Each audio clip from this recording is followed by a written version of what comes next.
There are nights I still think about because of how ordinary they looked from the outside. Nothing dramatic happened that evening. Nobody yelled. Nobody walked out. There was no public breakdown, no shocking confession, no moment where the room suddenly went silent and everyone realized something was wrong with me. That is what makes it so unsettling when I remember it now. Because sometimes the most dangerous kind of emptiness does not announce itself loudly.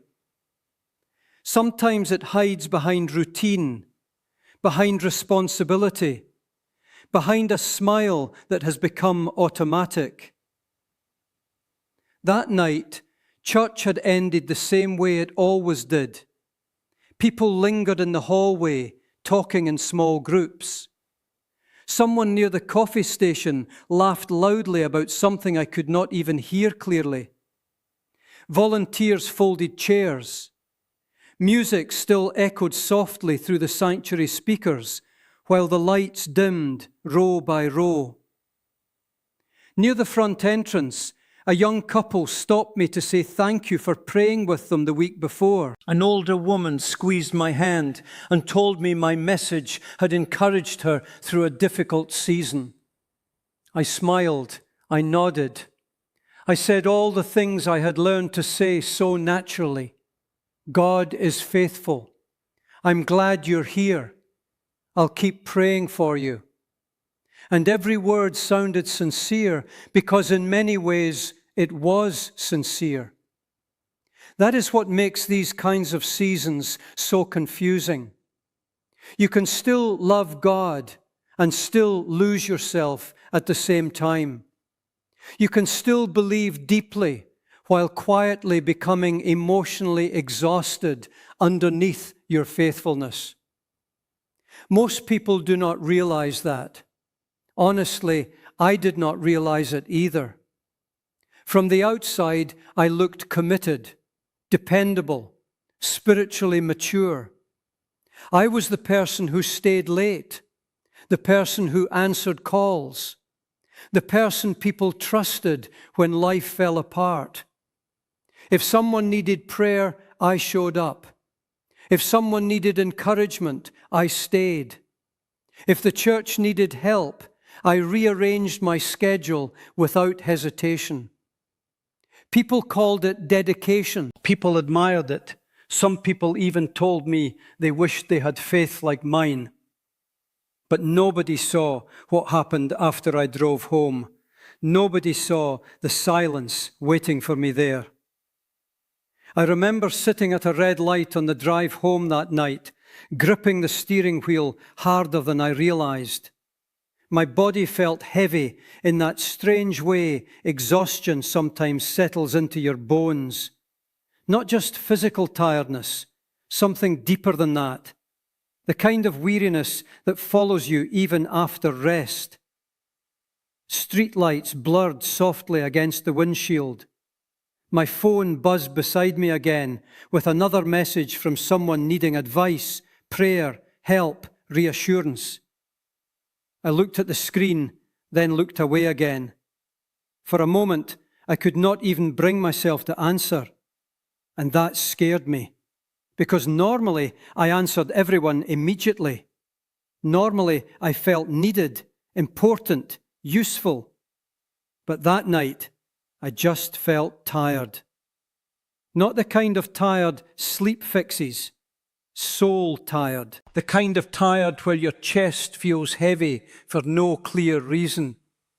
The kind where silence suddenly feels unbearable because you're afraid of what you might notice about yourself if everything finally becomes quiet enough. When I finally got home, the house was dark, except for a small lamp glowing softly in the living room. I stepped inside quietly, trying not to wake anyone. The dishwasher hummed in the kitchen. Someone had left a half-empty glass of water near the sink. A blanket rested carelessly over the arm of the couch, like somebody had fallen asleep there earlier in the evening. Everything looked normal, safe, peaceful.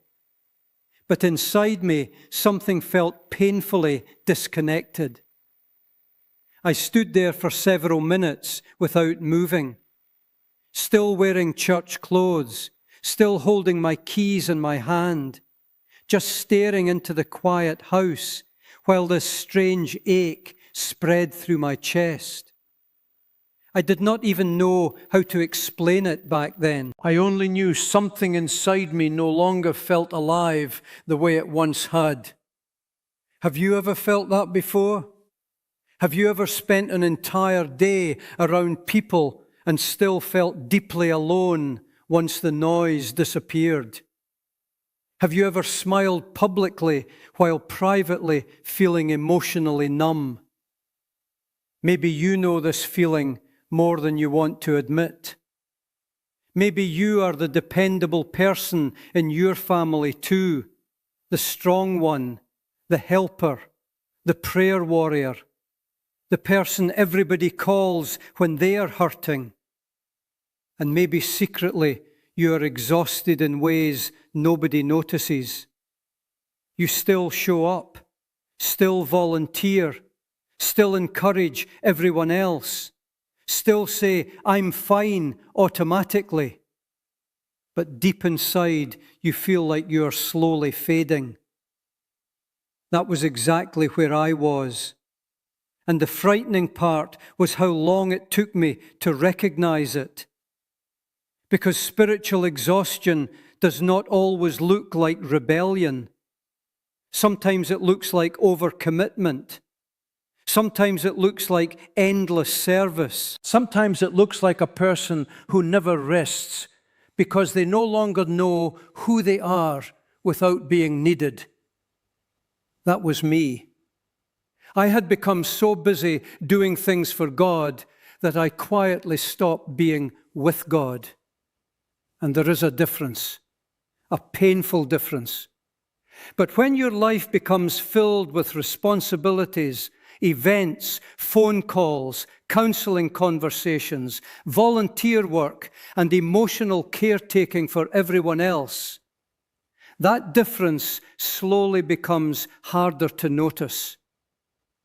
At some point, my relationship with God had shifted from intimacy into obligation without me realizing it. Prayer became another responsibility. Church became another place where people needed something from me. Even worship sometimes felt more like performance than connection. I knew how to sound spiritually alive long after my soul had become exhausted. That realization did not hit me all at once. It came slowly, quietly, like a house settling in the middle of the night. I remember sitting on the edge of my bed later that evening. The room was dark except for the faint light from the alarm clock beside me. My shoulders ached, my head hurt. But deeper than that, there was this emptiness I could no longer ignore. And for the first time in a long time, I prayed honestly. Not impressively, not spiritually polished, just honestly. I whispered quietly into the darkness, "God, where did I go? Not where did you go? Where did I go?" Because somewhere beneath all the serving and helping and constant availability, I had disappeared too. That question broke something open inside me. I think many people watching this know exactly what I mean, even if they have never said it out loud. There are people listening right now who feel emotionally invisible inside their own lives. People who are praised constantly for being strong while privately falling apart.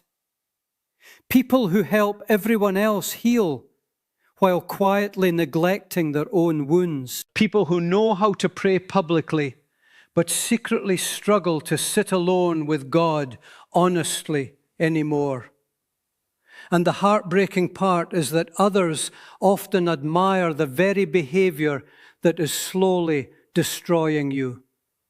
They praise your sacrifice, your commitment, your availability. Meanwhile, your soul is starving quietly underneath all of it. I think one of the loneliest experiences in the world is being appreciated for what you provide while feeling completely unseen as a person, especially in church. Because eventually people stop asking how you are really doing. They simply assume you are fine because you are always the one helping everyone else survive. And after a while, you start believing it too. You convince yourself your exhaustion is normal, necessary, spiritual. You tell yourself this is just what mature faith looks like. But deep down, your soul knows something is wrong. That night, sitting alone in the dark, I realized I no longer knew who I was apart from serving people. And honestly, that realization terrified me more than exhaustion itself. Because if I stopped helping, if I stopped showing up, if I stopped being useful, who was I? Would people still value me? Would God? That question haunted me deeply because it exposed something I had spent years avoiding. My identity had quietly become attached to being needed. And once usefulness becomes identity, rest starts feeling dangerous. Silence starts feeling uncomfortable. And eventually, even your relationship with God becomes tangled up in performance. That was my real crisis. Not simply burnout, not tiredness, identity. Because somewhere along the way, I had become busy for God while forgetting God Himself. And the scariest part was not that I was exhausted. The scariest part was realizing I no longer remembered how to simply be loved without earning it first. At first, I honestly thought what I was feeling was faithfulness. That is what makes these seasons so dangerous. Nothing about it looked unhealthy in the beginning. In fact, most people would have called it admirable. I was available all the time, dependable, consistent. If the church doors were open, I was there. If somebody needed prayer, I answered the phone. If a family was struggling, I showed up. If another volunteer canceled at the last minute, I rearranged my schedule without even thinking about it. And little by little, without realizing it, I built an entire identity around being the person everybody could count on. At first, that felt meaningful. It felt like purpose.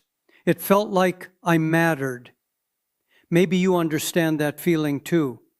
There is something deeply emotional about being needed, especially if you have spent parts of your life feeling overlooked, forgotten, or emotionally unseen.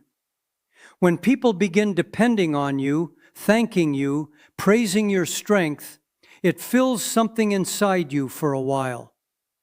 That is the part nobody talks about honestly enough. Sometimes service becomes emotionally addictive, not because you're selfish, not because your intentions are bad, but because appreciation can quietly become the only place you still feel valuable. And when that happens, you stop serving purely out of love. You start serving because somewhere deep inside, you're terrified of what it might mean if nobody needs you anymore. I did not recognize that fear in myself at first. I only knew I could not slow down. Even when my body begged for rest, my mind kept racing. There was always another responsibility waiting, another person hurting, another event, another message, another emergency. And somehow I convinced myself this constant exhaustion meant I was spiritually committed. But looking back now, I can see how unhealthy it had quietly become. I remember one Saturday evening after a long church event.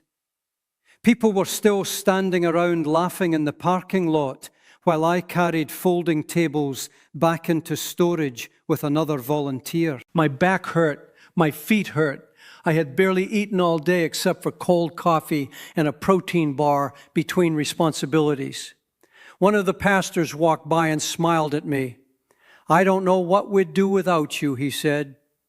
I laughed politely, but something about those words stayed with me the entire drive home. Not because they were wrong, but because I realized how deeply I needed to hear them. That realization unsettled me, because appreciation had slowly become emotional oxygen. Every compliment felt like proof I mattered. Every thank you temporarily quieted the insecurity I carried privately. Every moment of being useful made me feel safe for a little while. And the frightening thing is, church environments can sometimes reward this kind of emotional overextension without realizing it. The more available you are, the more people praise you. The more you sacrifice, the more admired you become. The more exhausted you look, the more spiritual people assume you must be. So you keep going. You keep giving. You keep pouring yourself out long after your soul has started running empty. And because everyone keeps calling it faithfulness, you stop questioning whether it is healthy anymore. That was exactly what happened to me. I became the person who always said yes. Yes to extra meetings. Yes to late-night phone calls. Yes to helping people move. Yes to counseling conversations that lasted hours.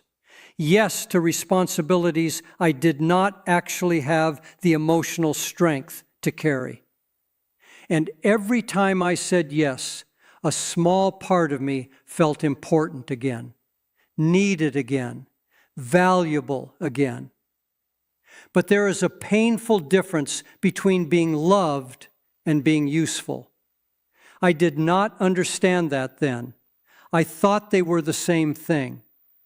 So I kept performing strength even while my inner world slowly became exhausted. I remember sitting alone one night in the church parking lot after everyone had gone home. My car was off. The building lights glowed softly behind me through the windows. Somewhere in the distance, I could hear traffic moving faintly through the city. And suddenly I realized I dreaded going home. Not because I did not love my family, but because silence forced me to feel things I had spent years outrunning. As long as people needed me, I stayed distracted. As long as I was helping someone else survive, I did not have to confront how emotionally depleted I had become myself. That was the real addiction, not ministry, avoidance. I used spiritual activity to escape personal pain. And honestly, many people do. Some people stay constantly busy because they are passionate. Other people stay busy because stillness feels unbearable. Because silence exposes grief, loneliness, fear, exhaustion, insecurity. And once I began recognizing that pattern in myself, everything started making more sense. Why I felt anxious whenever my phone was quiet.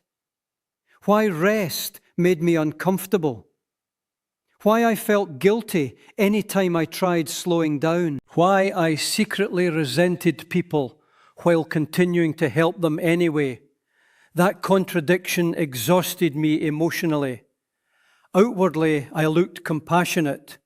Privately, I felt drained almost all the time. I remember standing in my kitchen one night, reheating leftovers in the microwave after another long church day. Everyone else in the house was already asleep. The clock on the stove read 11:47 p.m. I was still wearing my church name tag because I had forgotten to take it off. I caught my reflection faintly in the dark kitchen window while the microwave hummed softly behind me. And honestly, I looked empty. Not joyful, not peaceful, empty. My shoulders slumped forward like I was carrying invisible weight everywhere I went. My eyes looked tired in a way sleep could not fix. And I remember thinking quietly to myself, why do I feel so alone after spending all day around people?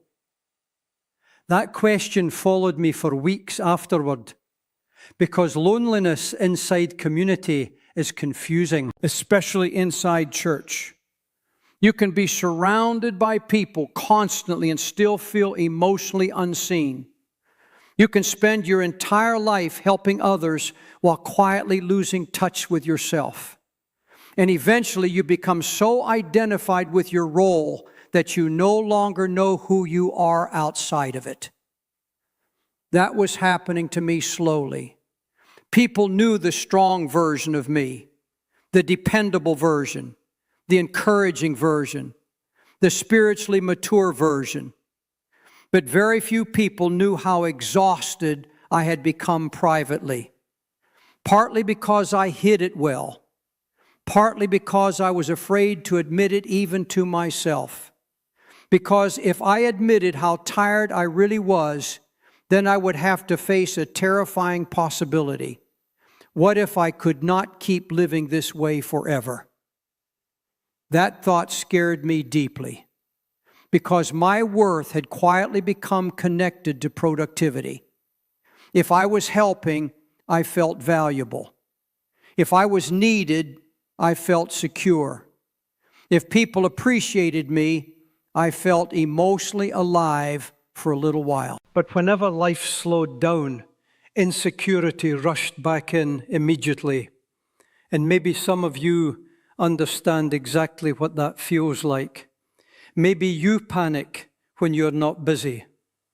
Maybe silence makes you uncomfortable too. Maybe your schedule stays full because exhaustion feels easier than facing the emptiness underneath it all. If so, please understand something important. You are not weak. You are wounded. There is a difference. And wounded people often become experts at helping everyone else while quietly neglecting themselves. That was me for years. I could comfort strangers beautifully while privately ignoring my own pain completely. I could speak hope over everyone else while secretly feeling emotionally numb inside my own life. I could pray powerful prayers publicly while struggling to sit alone with God honestly anymore. And eventually, my soul began responding the only way exhausted souls know how to respond. It started shutting down emotionally. Joy became harder to feel. Rest became impossible to enjoy. Simple conversations started feeling emotionally expensive. Even prayer sometimes felt mechanical instead of intimate. That frightened me more than I can explain. Because I still loved God. But somewhere along the way, my relationship with Him had slowly become centered around responsibility instead of connection. I had confused performance with closeness, usefulness with worthiness, service with identity. And underneath all my constant helping was a grieving human being who desperately needed rest, but no longer believed he deserved it. That is why exhaustion is sometimes much deeper than physical tiredness. Sometimes exhaustion is grief wearing work clothes. Grief for the version of yourself you abandoned while trying to become everything for everyone else. Grief for all the years you spent earning love instead of simply receiving it. Grief for the intimacy with God you quietly replaced with endless activity for God. And perhaps the hardest truth of all was realizing this. I had become incredibly skilled at appearing spiritually healthy while privately forgetting how to simply be human. There is a kind of sadness that only shows up once the house becomes quiet. Not during the church service, not while people are hugging you in the hallway, telling you how much they appreciate your prayers, not while everyone is praising your dedication and calling you faithful. No, it shows up later, when the front door closes, when the dishes sit quietly in the sink, when the television is off, when everybody else has gone to sleep and you are finally alone with yourself again. That was the part nobody saw, the private world behind the public faith. The home nobody knew was slowly growing emotionally silent. From the outside, my life looked full, spiritually full, productive, meaningful. There was always another church event, another responsibility, another person who needed encouragement. If somebody had watched my life from a distance, they probably would have assumed I was thriving. Honestly, for a long time, I assumed it too, because busyness can disguise emptiness for a while. If your schedule stays full enough, you can avoid noticing what is quietly happening inside your soul. But eventually the noise fades. Eventually you come home. And home has a way of exposing truths that performance can no longer hide. I remember one evening after a particularly exhausting Sunday, the church had been packed. People stayed afterward asking for prayer. I spent nearly 2 hours talking, listening, encouraging, helping clean up afterward. By the time I finally drove home, my body felt heavy, like I had been carrying weight all day. When I stepped into the house, the kitchen light was still on. There was a plate covered in foil sitting on the stove, waiting for me. Someone in the family had left a handwritten note beside it that simply said, "We already ate. Love you." That note should have felt comforting. Instead, it broke my heart, because suddenly I realized how many evenings I had missed emotionally while convincing myself I was being spiritually faithful. I reheated the food quietly in the microwave while the house remained completely still around me. The hum of the microwave filled the silence. I leaned against the kitchen counter, waiting for the timer to finish.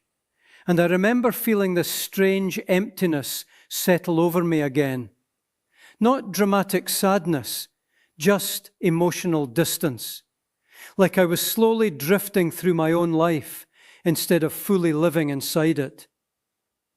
Maybe some of you know exactly what that feels like. Maybe you still show up physically for your family, your spouse, your children, your friends, but mentally, emotionally, spiritually, you feel somewhere far away. Your body is present, your soul is exhausted. And eventually the people closest to you begin feeling the difference, even if they cannot explain it clearly. That was happening in my home, not through fighting, not through anger, through absence, quiet, emotional absence. I remember sitting at the dinner table one night while conversations happened around me. Someone was telling a funny story. Another person laughed loudly. Plates clinked softly against the table. The smell of warm food filled the room. And somehow I still felt disconnected from all of it. I nodded at the right moments, smiled when everyone else smiled. But internally, my mind was somewhere else entirely. Thinking about church responsibilities, people needing help, messages I still needed to answer, problems waiting for me tomorrow. And suddenly one of my family members stopped talking and looked directly at me. "You're not even listening, are you?"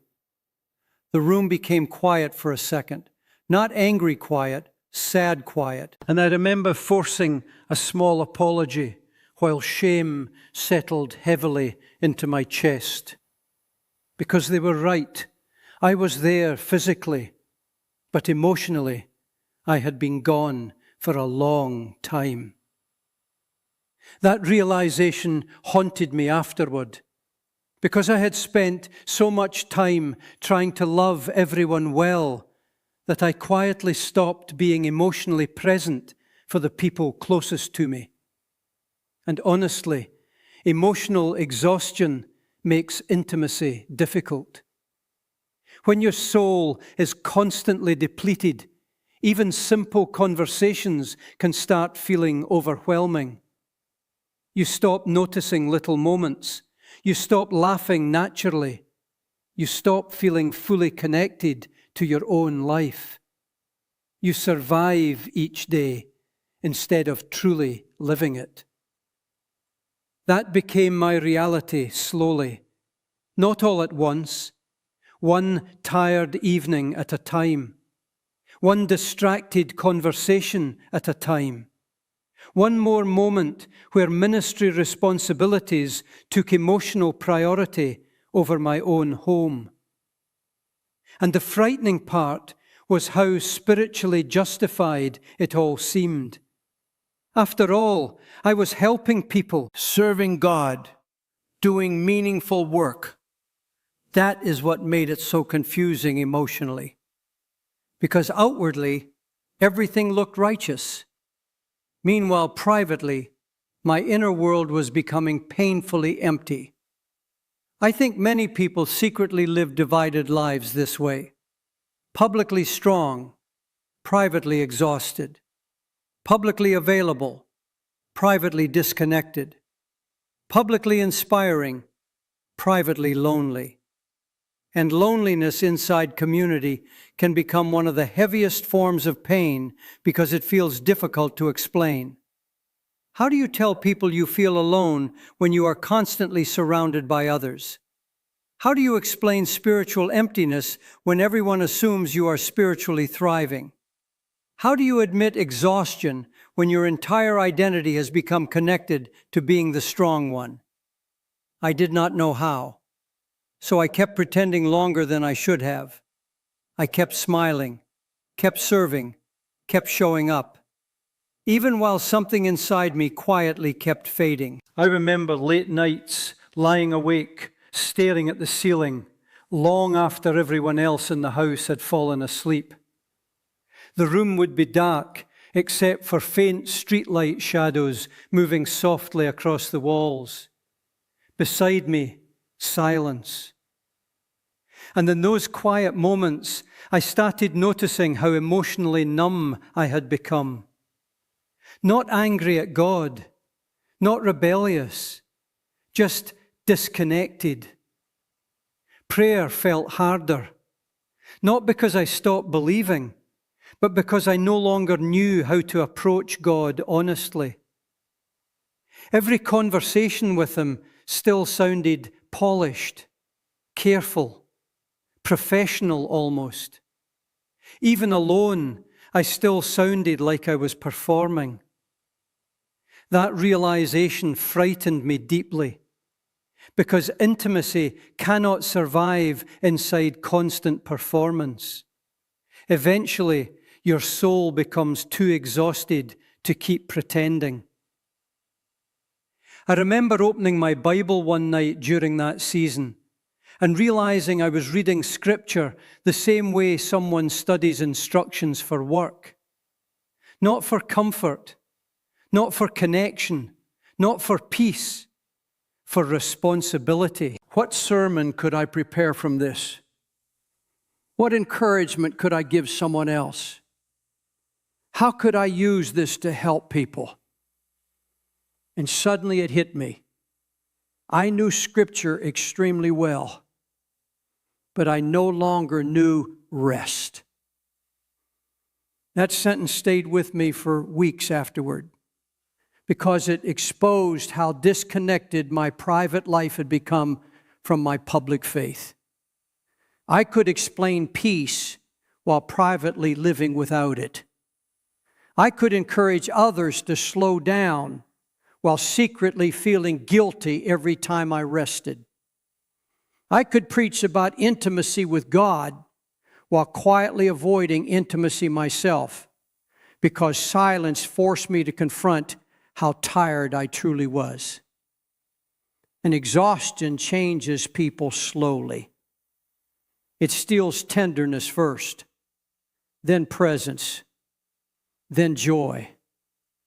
Eventually, even your home starts feeling emotionally unfamiliar because your mind never fully arrives there anymore. I think one of the saddest parts of burnout is that the people you love most often receive the emptiest version of you. Not because you love them less, but because everyone else received your energy first. That realization crushed me when I finally admitted it honestly, because my family did not need a famous spiritual leader. They needed me emotionally present. They needed my attention, my listening, my peace. And instead, they often received whatever emotional scraps remained after I spent myself everywhere else. I still remember walking quietly through the house late one night and noticing little signs of life I had been emotionally missing for months. Family photos sitting on shelves, homework left on the table, a jacket hanging near the door. Tiny, ordinary details that suddenly felt deeply emotional to me because I realized how absent I had become inside my own life. I had spent years helping strangers feel seen by God, while the people closest to me quietly felt unseen by me. That realization was devastating, because beneath all my public faithfulness, my private world was starving for presence. And perhaps some of you watching this know exactly what I mean. Maybe your home feels emotionally distant too. Maybe your conversations have become shallow because exhaustion stole your ability to engage deeply anymore. Maybe you sit in rooms with people you love while feeling strangely disconnected from everyone around you.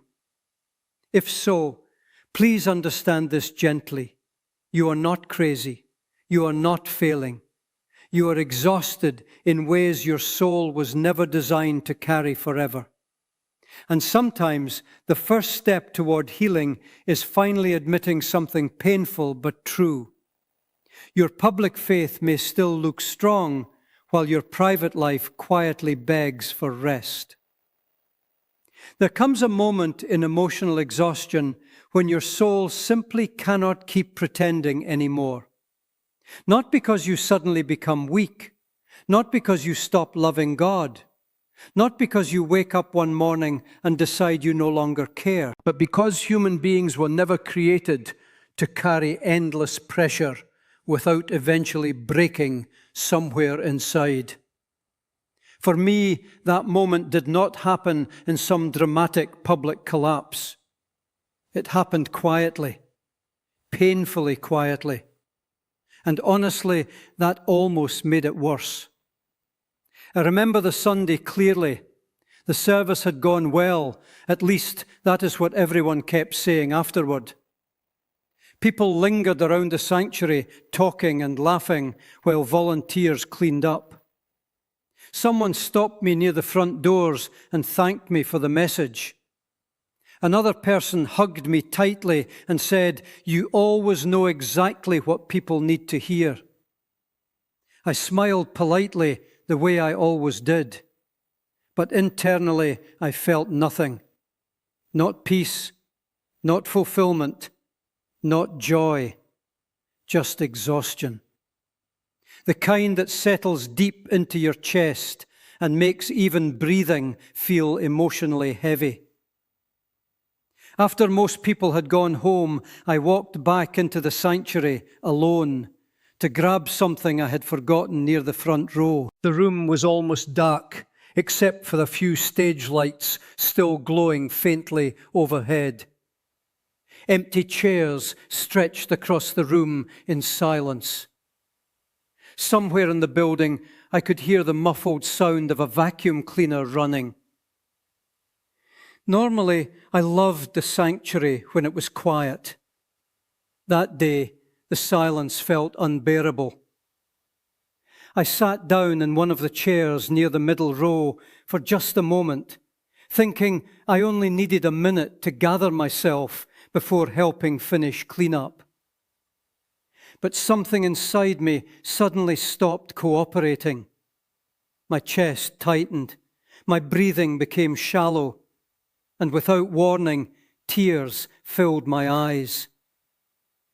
Not emotional tears from a powerful spiritual moment, not tears of gratitude, exhausted tears, the kind that come when your soul has been carrying too much for far too long. I lowered my head into my hands because I did not want anyone walking in and seeing me like that. And then a terrifying thought entered my mind so suddenly it almost startled me. I don't want to do this anymore. The moment I thought it, shame rushed through me immediately. How could I even think that? What kind of believer feels this exhausted serving God? What kind of person becomes tired of helping people? I tried to push the thought away quickly, but deep down, I knew the problem was bigger than simple tiredness. This was not about one bad week or one stressful season. Something inside me had been slowly collapsing for years, and for the first time, I could no longer hide it from myself. I sat there alone in that dim sanctuary, while emotions I had buried for years suddenly rose to the surface all at once. Exhaustion, pressure, loneliness, resentment, confusion, even anger. Not necessarily at people, not even fully at God, mostly at myself. Because somewhere along the way, I had built a life where everybody else was allowed to need me, while I quietly stopped allowing myself to be human. That realization hurt more than I can explain, because I had become trapped inside the strong version of myself everyone admired. People depended on me spiritually, emotionally, practically. And after years of being the dependable one, I no longer knew how to admit weakness honestly. So instead, I kept performing strength. I kept smiling, kept showing up, kept carrying things my soul no longer had the capacity to hold, until eventually my body and emotions simply refused to cooperate anymore. That afternoon, I drove home in complete silence. No worship music, no podcasts, no phone calls, just silence. And silence can become terrifying when you have spent years using busyness to avoid yourself. I remember gripping the steering wheel while tears rolled down my face unexpectedly. Traffic moved around me. People crossed intersections carrying groceries, talking on phones, living ordinary lives, completely unaware that I felt like something inside me was breaking apart. And underneath all those emotions, one question kept repeating itself over and over inside my mind. Who am I if I stop serving? That question exposed everything. Because suddenly I realized how deeply my identity had become attached to being useful. If people needed me, I felt valuable. If people appreciated me, I felt secure.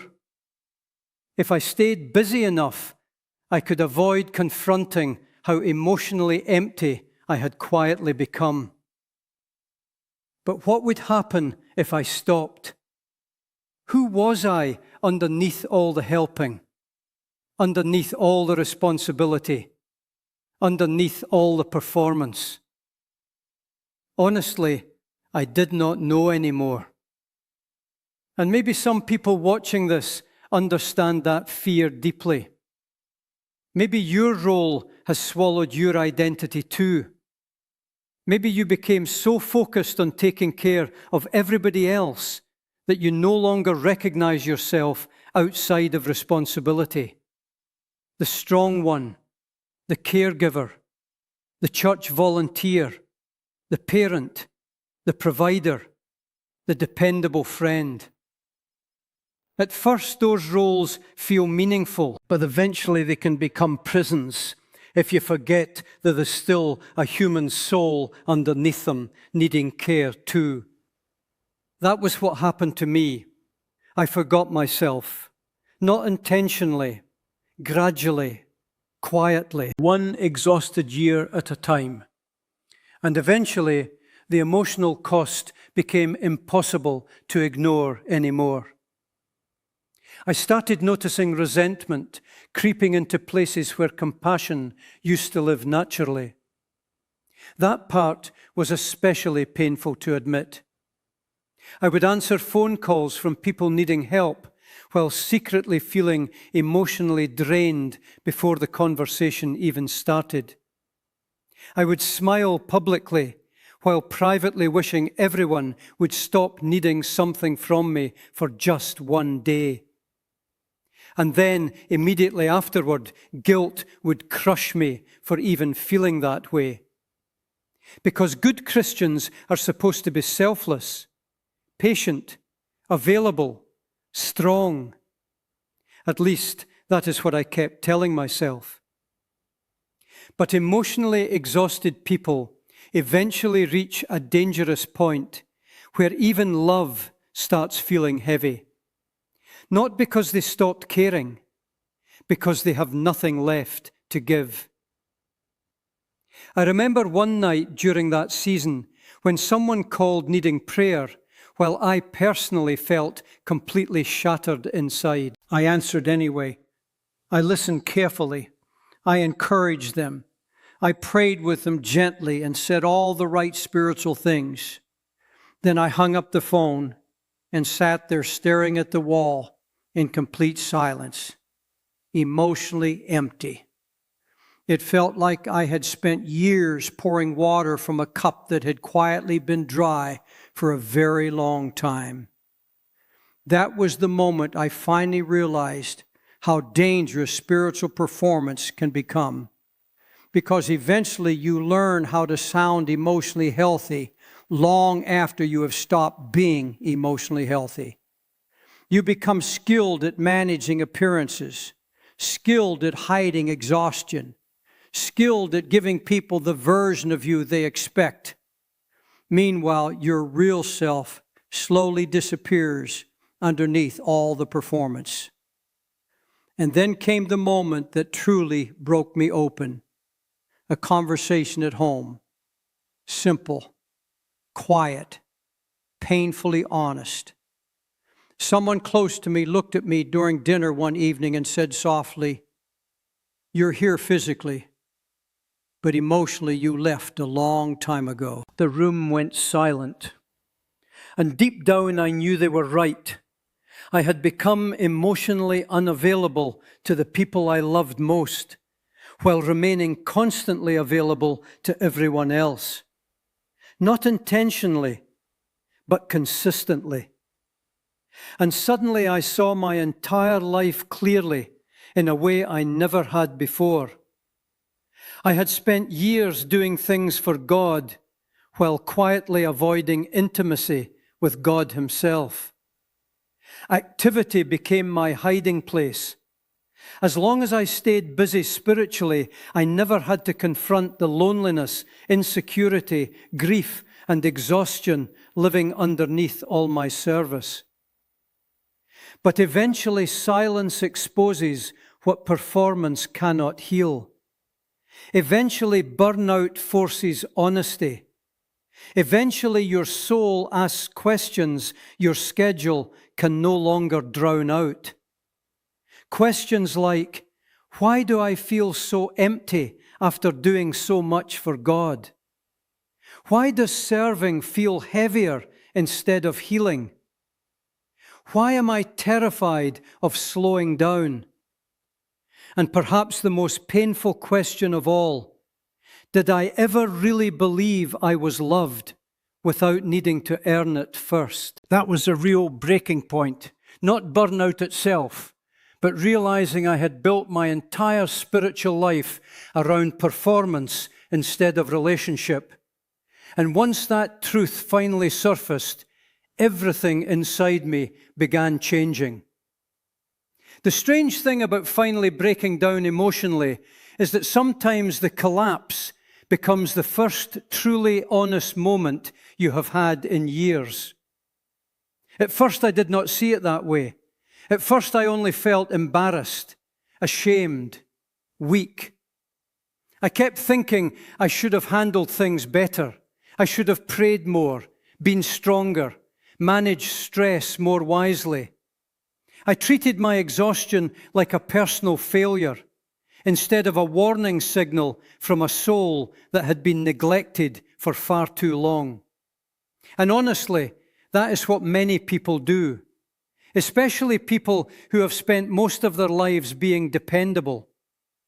When strong people start falling apart emotionally, their first instinct is usually not compassion toward themselves. It is self-criticism. They tell themselves to work harder, pray harder, push harder, smile harder, keep going. That was exactly what I tried to do. Even after everything inside me started cracking, I still attempted to hold my life together through effort. I told myself maybe I just needed a short break. Maybe I needed a vacation. Maybe I simply needed more discipline spiritually. But deep down, I already knew the truth. Rest alone could not fix what performance had been hiding. Because the real problem was not physical exhaustion. It was relational exhaustion. My relationship with God had slowly become built around responsibility instead of intimacy. And responsibility without intimacy will drain the soul every single time. I remember one morning during that season when I woke up before sunrise, unable to sleep anymore. The house was still dark and quiet. Everybody else was asleep. I walked slowly into the kitchen and made coffee, almost automatically, half awake, emotionally numb, staring blankly while the machine brewed. The kitchen light cast this soft yellow glow across the counter. Rain tapped gently against the windows outside. Everything felt still. For once, nobody needed anything from me. No phone calls, no church meetings, no messages waiting, just silence. And honestly, silence still made me uncomfortable then. Because when you spend years staying busy emotionally, stillness feels unfamiliar at first, almost threatening. I sat down at the kitchen table, holding my coffee with both hands, staring into the steam rising from the cup. My Bible sat nearby, unopened. Normally, I would have immediately started reading, preparing, studying, producing something useful spiritually. But that morning, I could not. I was too tired to perform anymore. So instead, I just sat there quietly. And after several long minutes, I whispered something to God that felt painfully small compared to all the polished prayers I had prayed publicly over the years. I'm tired. That was it. 2 simple words. No impressive theology, no carefully constructed spiritual language, just honesty. And strangely enough, those 2 words felt more real than years of polished spiritual performance.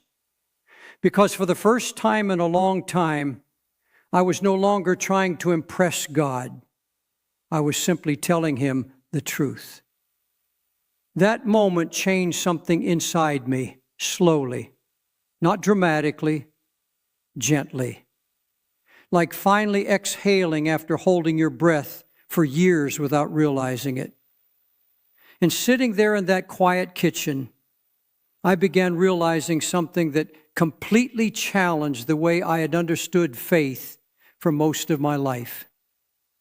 God was never asking me to destroy myself in order to prove my devotion to him.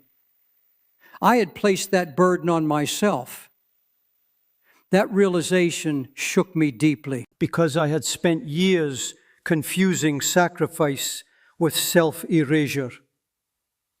I thought holiness meant constantly ignoring my own emotional needs, ignoring rest, ignoring exhaustion, ignoring grief, ignoring limits. I believed the more depleted I became, the more spiritual I must be. But that was never intimacy. That was survival dressed up in religious language. And survival eventually empties the soul. I started seeing it everywhere once I understood it. In the way I prayed, in the way I rested, in the way I viewed myself. Even my relationship with God had become transactional without me realizing it. I served, therefore I felt worthy. I sacrificed, therefore I felt valuable. I stayed useful, therefore I felt close to God. But what happens when usefulness becomes the foundation of your identity? You become terrified of rest, terrified of slowing down, terrified of disappointing people, terrified that if you stop producing spiritually, you might discover you no longer know who you are underneath all the service. That fear had controlled me for years. I just did not recognize it clearly until everything finally became quiet enough to hear it honestly. I remember taking long walks during that season because the walls of my own house sometimes felt emotionally heavy. Early mornings became especially important to me. The streets would still be empty, except for an occasional passing car. The air felt cool. Birds chirped softly somewhere in the distance, while sunlight slowly pushed through the darkness. And during those walks, I started talking to God differently, less formally, less carefully, more honestly. Sometimes I would not even know what to say. I would simply walk quietly, carrying all the emotions I had spent years suppressing. The grief, the loneliness, the exhaustion, the resentment, the fear of no longer being needed. And slowly, I began realizing something beautiful. God did not seem uncomfortable with my honesty. I was. That surprised me. Because deep down, I think many people secretly believe God only wants the polished version of them, the strong version, the faithful version, the emotionally controlled version. But healing began the moment I stopped hiding my humanity from Him. That changed prayer completely for me. Before, prayer often felt like reporting for duty emotionally. Now it slowly became connection again. Some mornings I cried quietly at the kitchen table before anyone else woke up, because I finally stopped distracting myself long enough to feel how deeply exhausted my soul had become. And honestly, there was grief in that process too. Grief for all the years I had treated myself like a machine instead of a human being.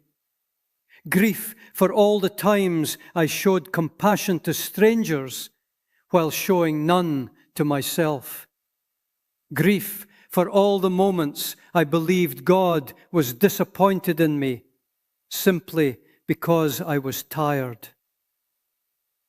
Maybe some of you know that feeling too. Maybe you extend grace to everyone except yourself. Maybe you know how to comfort others beautifully while privately living under impossible pressure. Maybe you secretly believe God's love for you depends on how well you perform spiritually. If so, I understand, because I lived that way for years. I confused serving from love with serving for approval, and those are not the same thing. Serving from love brings life. Serving for approval drains life. One flows naturally, the other slowly destroys peace, because no amount of service ever fully silences insecurity. There is always another responsibility waiting, another opportunity to prove your worth, another reason to feel guilty for resting. But healing slowly taught me something I desperately needed to learn. Rest is not rebellion. Slowing down is not weakness. Silence is not failure. And God's love does not disappear every time you become emotionally exhausted. That truth felt almost unbelievable to me at first. Because my nervous system had become so conditioned to pressure that peace felt unfamiliar. I remember the first time I intentionally turned down additional church responsibilities during that season. My chest tightened with guilt immediately afterward. Part of me expected disappointment, judgment, failure. Instead, what I felt eventually was relief, deep relief, like my soul was finally beginning to believe it did not have to earn permission to breathe anymore. That was healing. Not dramatic transformation, permission. Permission to rest. Permission to be human. Permission to stop carrying everything alone. Permission to approach God honestly instead of impressively. And maybe some of you need that permission too. Because there are exhausted people listening to this right now who genuinely love God, but have quietly lost themselves inside spiritual performance. People who no longer know how to separate their worth from their usefulness. People who feel guilty every time they rest. People who believe they must constantly prove devotion through exhaustion. But hear me carefully. God never asked you to become emotionally absent in order to become spiritually faithful. He never asked you to destroy your soul to prove your love for Him. He wanted relationship, not endless performance. He wanted honesty, not polished exhaustion. He wanted your heart, not your constant overworking. And sometimes intimacy with God grows best in hidden places. Nobody applauds. Quiet places. Slow places. Places where you stop performing long enough to finally let yourself be loved. That was the beginning of my healing.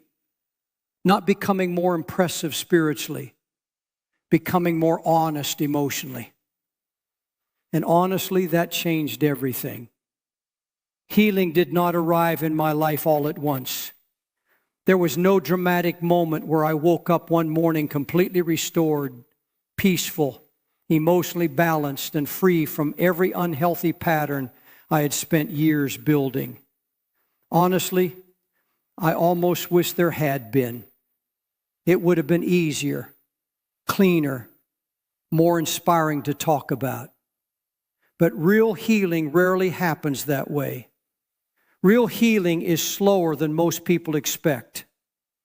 It happens quietly in ordinary moments most people would never notice. Tiny choices, small changes, honest conversations, long periods of discomfort, and perhaps hardest of all, learning how to stop abandoning yourself emotionally every single day. That was the real work waiting for me. Not becoming more spiritual, becoming honest. Because for years I had learned how to sound emotionally healthy without actually being emotionally healthy. I knew how to say all the right things. I knew how to encourage people beautifully. I knew how to quote scripture during painful moments. I knew how to lead others spiritually while privately feeling disconnected from my own peace. But healing demanded something deeper than polished words. It demanded truth. Messy truth. Uncomfortable truth. The kind of truth that strips away performance and leaves you sitting quietly with the version of yourself you spent years trying to outrun. At first, that felt terrifying. I remember waking up one morning before sunrise during those early months of recovery. The house was silent, except for the low hum of the refrigerator in the kitchen. Outside, rain tapped gently against the windows. Everything felt still in a way I was not used to anymore. For years, my mornings had started immediately with urgency, checking messages, responding to needs, thinking about schedules, planning responsibilities. Even before my feet touched the floor, my mind already belonged to everybody else. But that morning was different. I sat quietly at the kitchen table with a cup of coffee growing cold beside me. And for once, I did not immediately reach for my phone. That sounds small, but for someone whose nervous system had become addicted to constant responsibility, it felt enormous. At first, the silence made me anxious. I kept thinking about all the things I should be doing, people I needed to answer, responsibilities waiting for me, tasks unfinished. My body was sitting still, but internally my mind was still running. That was when I realized something painful. I had forgotten how to simply exist without proving my worth through productivity. Maybe some of you understand that feeling too. Maybe rest feels uncomfortable to you. Maybe silence feels unsafe. Maybe every quiet moment immediately fills with guilt because somewhere along the way you learn to connect your value to usefulness. That was exactly what had happened to me. So healing required more than sleep, more than vacations, more than temporary breaks. Healing required retraining my soul to believe I was still worthy of love, even when I was not constantly performing. And honestly, that process was incredibly uncomfortable at first. I started doing very small things differently, simple things, almost embarrassingly simple. I began taking walks without listening to sermons or podcasts constantly. For years, I had filled every silent moment with noise because silence forced me to notice emotions I had been avoiding. But now I walked quietly, just me, the sound of my footsteps, birds in the distance, wind moving through trees, sunlight warming the sidewalk slowly as morning arrived. And during those walks, buried emotions started surfacing. Grief, loneliness, fatigue, fear, resentment. At first I thought I was getting worse emotionally because slowing down seemed to make my feelings stronger. But eventually I realized those emotions had always been there. Busyness had simply kept me distracted from them. That realization changed how I viewed healing completely. Because numbness is not peace. Constant activity is not health. And emotional avoidance eventually catches up with every person, no matter how spiritual they appear publicly. I also started praying differently during that season. Not more impressively, more honestly. That distinction mattered deeply. For years, my prayers sounded polished, even when nobody else was around. I had become so accustomed to performing spiritually that even private moments with God felt scripted sometimes. But now, many mornings, I simply sat quietly and told God the truth. I'm overwhelmed. I'm scared to slow down. I don't know who I am without helping people constantly. Some mornings I cried unexpectedly while drinking coffee at the kitchen table because I was finally allowing myself to feel years of buried exhaustion. And strangely enough, those honest moments brought more peace than all my polished prayers ever had. Because intimacy grows where honesty exists, not where performance exists. That truth slowly softened something inside me. I also had to relearn how to be emotionally present at home again. That part was harder than I expected.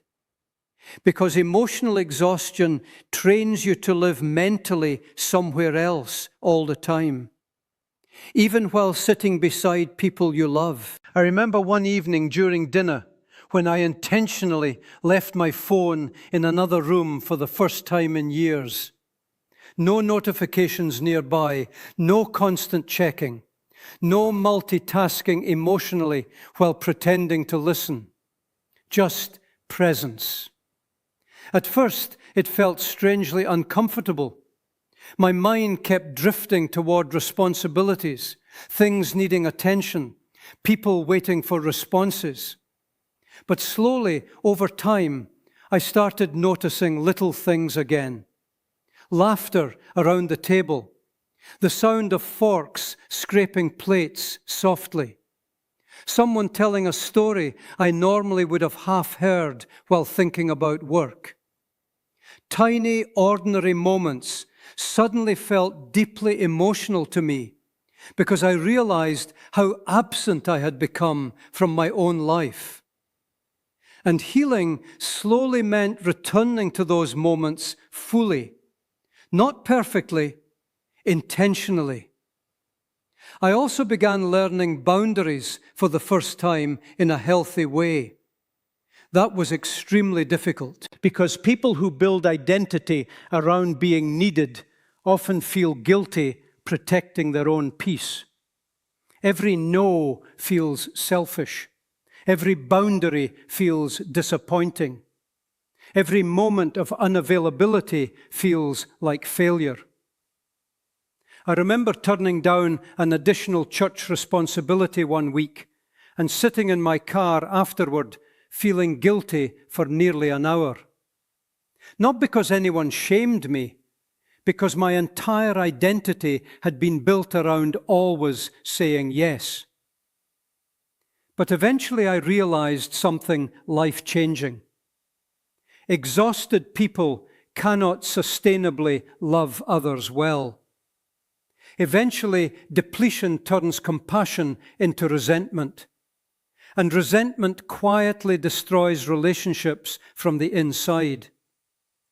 So boundaries became part of healing, not walls, wisdom. I stopped assuming every problem was mine to carry personally.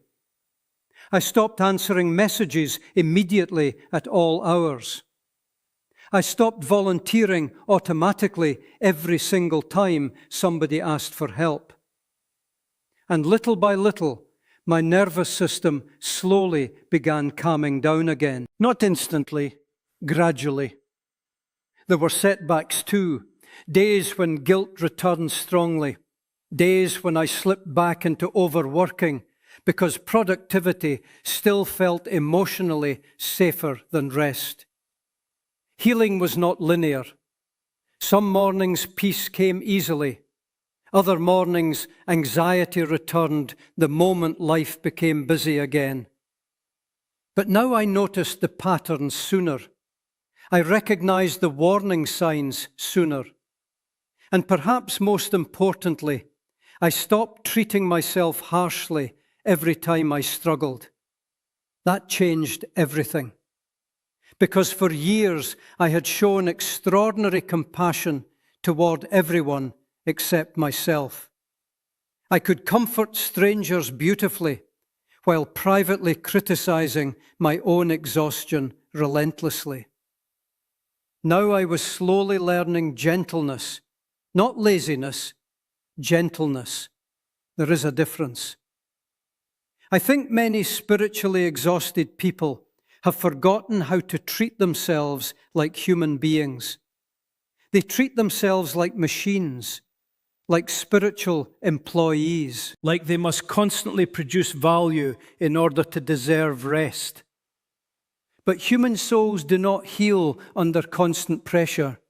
They heal through honesty, through safety, through slowness, through grace. And maybe some of you listening right now desperately need permission to begin healing that way too. Not by becoming more impressive spiritually, but by becoming more truthful emotionally. Because healing often begins in places that look very ordinary from the outside. A quiet kitchen before sunrise. A walk without distractions. A dinner table conversation where you finally listen fully again. A prayer where you stop trying to sound strong. A boundary that protects your peace for the first time.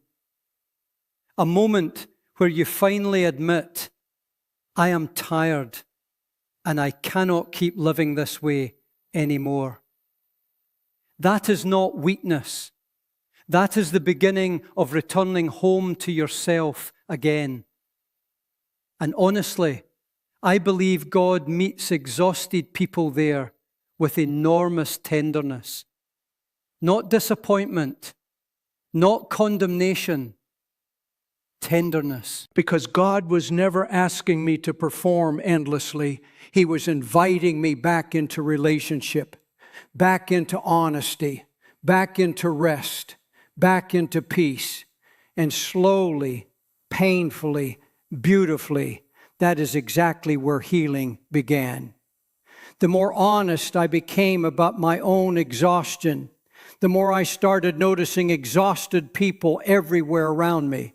Not lazy people, not careless people, good people, faithful people, compassionate people, the kind of people everyone depends on. Once my eyes opened to it, I could not stop seeing it. I saw it in pastors, smiling through emotional fatigue so deep you could almost hear it in the pauses between their words. I saw it in mothers carrying entire households quietly while still showing up faithfully at church every week with tired eyes and forced strength. I saw it in fathers working long hours, trying to provide emotionally and financially, then volunteering afterward because they believed good people are supposed to keep sacrificing no matter how exhausted they become. I saw it in caregivers taking care of aging parents while secretly feeling like they were disappearing inside the responsibility. I saw it in church volunteers who had forgotten what genuine rest even felt like anymore. And what broke my heart most was this: almost all of them felt guilty for being tired. That is the tragedy nobody talks about enough. Many spiritually exhausted people are not only carrying exhaustion, They are carrying shame about the exhaustion. They think needing rest means they are failing God somehow. They think slowing down means becoming spiritually weak. They think admitting emotional overwhelm means they lack faith. So instead of telling the truth, they keep performing strength. That was exactly what I did for years. And honestly, church culture sometimes makes this even harder. Not intentionally, but quietly, subtly. We celebrate people who never stop serving. We admire endless availability. We praise sacrifice constantly.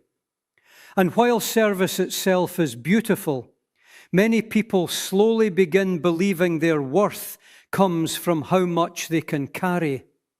So they keep carrying more and more and more, until eventually something inside them starts collapsing. I remember talking to a man after church one evening during my own healing season. Outwardly, he looked composed and dependable. He was the kind of person everybody respected, always helping, always volunteering, always encouraging other people. But while we were talking near the parking lot, his voice suddenly cracked. And quietly, almost embarrassed, he said, "I'm so tired." Not physically tired, soul tired. I could hear it immediately because I knew that exhaustion personally. The kind of exhaustion that sleep cannot fix.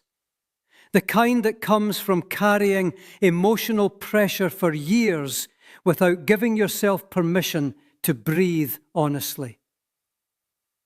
We stood there in silence for a moment while cars slowly pulled out of the parking lot around us. The church building lights glowed softly behind us in the darkness. Somewhere nearby, somebody laughed loudly while loading equipment into a truck. And suddenly, I realized something heartbreaking.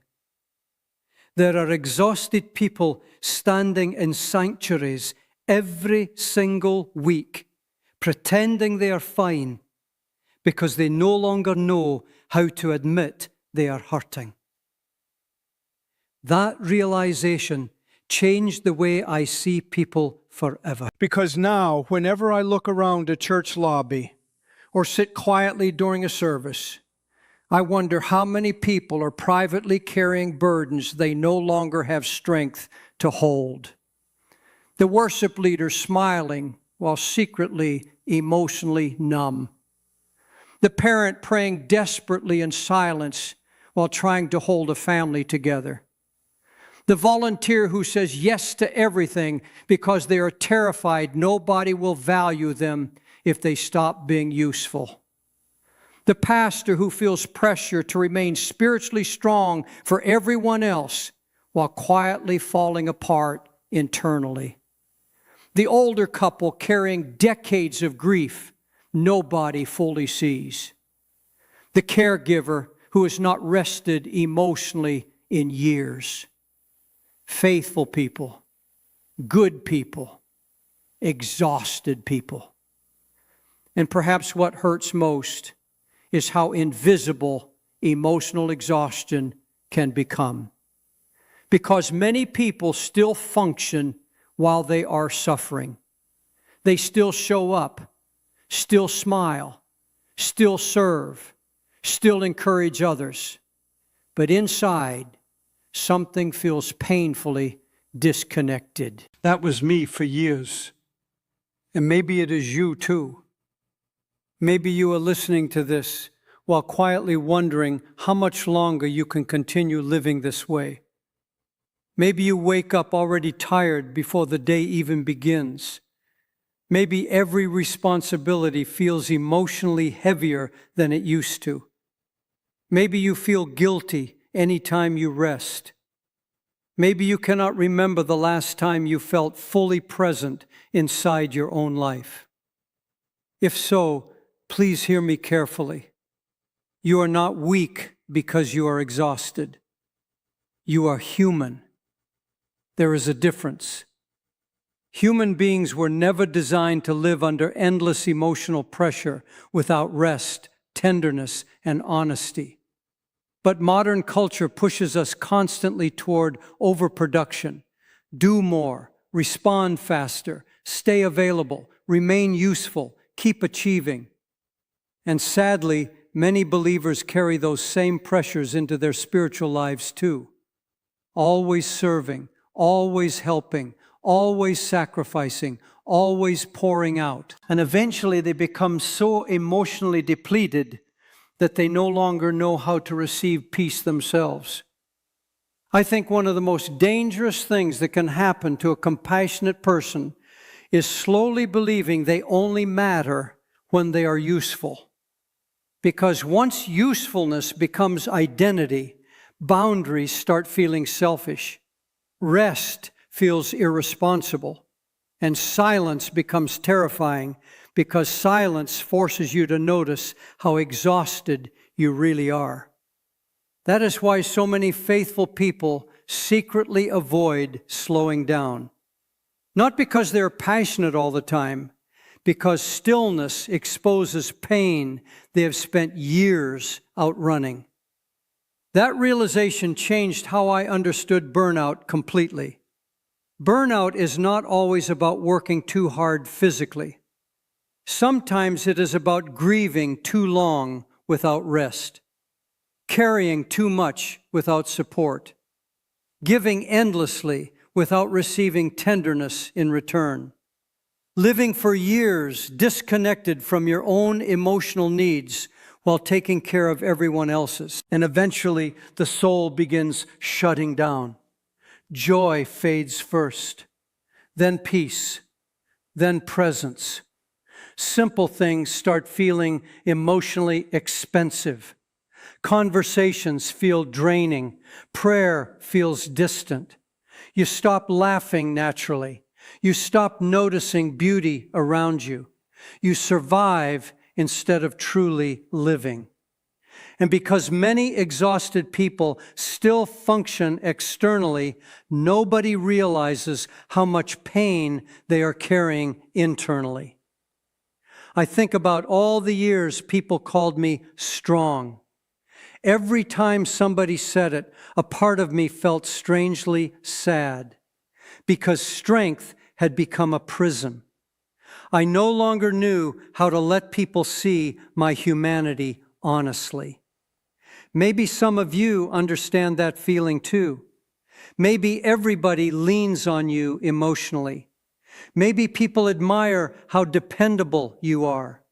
Maybe you have spent so many years being the strong one that the idea of admitting weakness feels almost impossible now. So you keep carrying things silently. Keep showing up. Keep smiling, even while your soul quietly begs for rest. Please hear me gently when I say this. Exhaustion is not spiritual failure. Needing rest does not disappoint God. And admitting you are overwhelmed does not make you weak. Sometimes the strongest thing an exhausted person can do is finally tell the truth. I cannot carry all of this alone anymore. That sentence is not failure. It is honesty. And honesty is often where healing finally begins. I wish churches talk more openly about emotional health, about burnout, about boundaries, about grief, about rest. Because there are so many good people privately collapsing underneath responsibilities they were never meant to carry alone. People who genuinely love God but have quietly lost themselves trying to take care of everyone else. People who think they must earn love through endless sacrifice. People who confuse exhaustion with holiness. But Jesus never glorified emotional destruction. He invited weary people to rest, not perform harder, rest. That invitation matters more than ever now, especially for people who have spent years believing their value depends on how much they can endure silently. Maybe some of you watching this have not rested emotionally in decades. Maybe your body keeps moving, but your soul feels numb. Maybe you have become so accustomed to pressure that peace now feels unfamiliar. If so, I want you to know something deeply important. God is not asking you to prove your faithfulness by destroying yourself slowly. He is not asking you to carry every burden alone. And He is not disappointed in you because you're tired. In fact, maybe the exhaustion itself is revealing something your soul desperately needs to hear. You were never meant to survive only through performance. You were created for relationship, for peace, for honesty, for rest. And perhaps the beginning of healing is finally giving yourself permission to believe that again. There is something deeply emotional about finally coming home to yourself after years of disappearing inside responsibility. Not dramatically, quietly, slowly, almost like waking up after living on autopilot for a very long time. That is what healing eventually started feeling like for me. Not perfection, not constant happiness, not becoming some spiritually flawless version of myself. Just presence again, real presence. The ability to sit in my own life without constantly feeling like I needed to earn my worth through exhaustion. And honestly, I never realized how tired I truly was until peace slowly started returning. Because when you live under pressure long enough, pressure starts feeling normal. You wake up already tense, already carrying responsibility before the day even begins. Your nervous system stays alert constantly. Your mind never fully rests. Even during quiet moments, you are emotionally preparing for the next problem, the next request, the next burden somebody will place into your hands. That had been my normal for years. I just did not know another way to live anymore. But slowly, little by little, something inside me began softening. I remember one morning standing in the kitchen, watching sunlight move across the floor while coffee brewed quietly nearby. Nothing dramatic was happening, no breakthrough moment, no emotional worship music playing in the background, just an ordinary morning. But for the first time in a very long time, I noticed I was not rushing internally.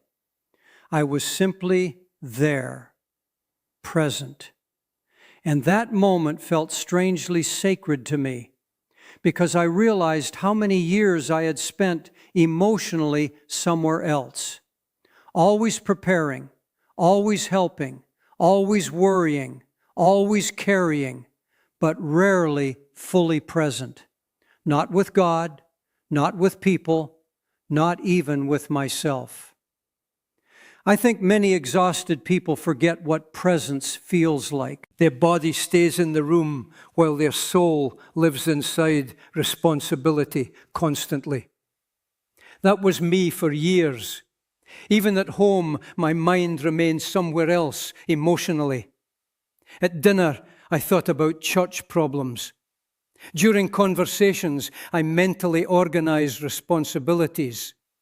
During prayer, I often focused more on tasks than intimacy. I was surviving, functioning, performing, but I was not truly living. And eventually, surviving becomes exhausting when the soul longs for peace. That is why healing felt less like becoming someone new and more like returning to someone I had abandoned long ago. The version of me capable of rest, capable of joy, capable of silence without panic, capable of sitting with God honestly instead of performing spiritually. And honestly, the changes looked very small from the outside. I started taking slower mornings seriously. I stopped filling every silent moment with noise. I left my phone in another room sometimes. I sat outside in the evenings listening to birds instead of immediately reaching for productivity. I paid attention during conversations instead of multitasking emotionally. I learned how to breathe again. That sounds simple, but exhausted souls often forget how. Maybe some of you understand that deeply. Maybe your entire life has become one long cycle of responsibility. Wake up, carry burdens, solve problems, help people, go to sleep exhausted, repeat. And somewhere inside that cycle, your soul slowly disappeared. Not because you stopped loving people, because you forgot you were a person too. That realization changed everything for me, because for years I treated myself like a machine built to serve everyone else, not a human being deserving tenderness too. I believed rest had to be earned. I believed slowing down disappointed God. I believed being needed constantly meant I mattered. But healing slowly taught me something completely different. My worth does not rise and fall based on productivity. God's love for me does not become stronger when I exhaust myself more completely. And peace is not something I have to purchase through endless sacrifice.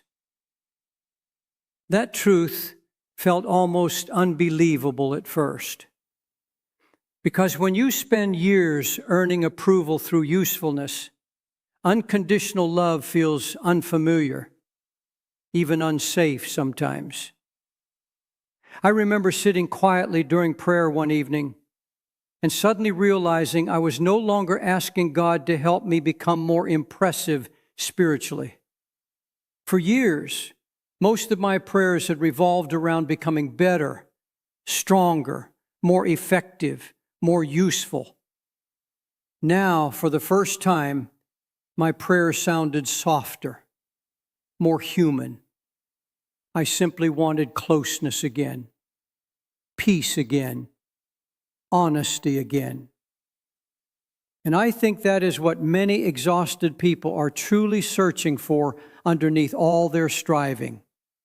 Not more pressure, not more responsibilities, not another list of things to fix about themselves.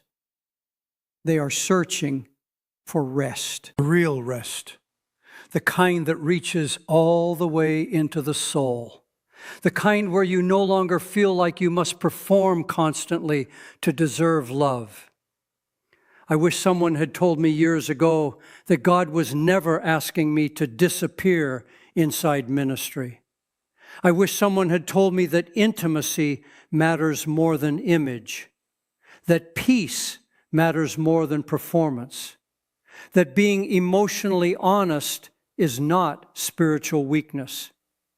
Maybe then I would have stopped running so hard so much sooner.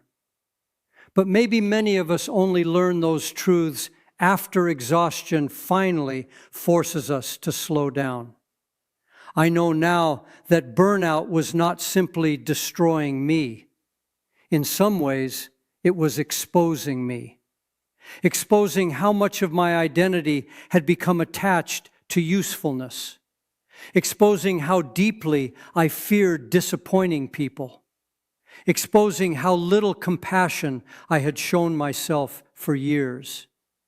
And once those truths surfaced honestly, healing could finally begin. Not instantly, but genuinely. These days, life still gets busy sometimes. Responsibilities still exist. People still need help. I still care deeply about serving others. But now I pay attention when my soul starts becoming exhausted. Now I notice when peace begins fading.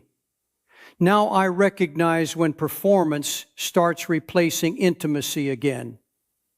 And instead of pushing harder the way I used to, I return sooner. I rest sooner. I tell the truth sooner. That has changed my life more than I can explain. Because peace does not usually disappear all at once. It fades quietly every time we abandon ourselves repeatedly. And peace slowly returns when we stop abandoning ourselves long enough to finally listen again to God, to our bodies, to our emotions, to the people we love, to our own weary souls. Maybe that is where some of you are right now.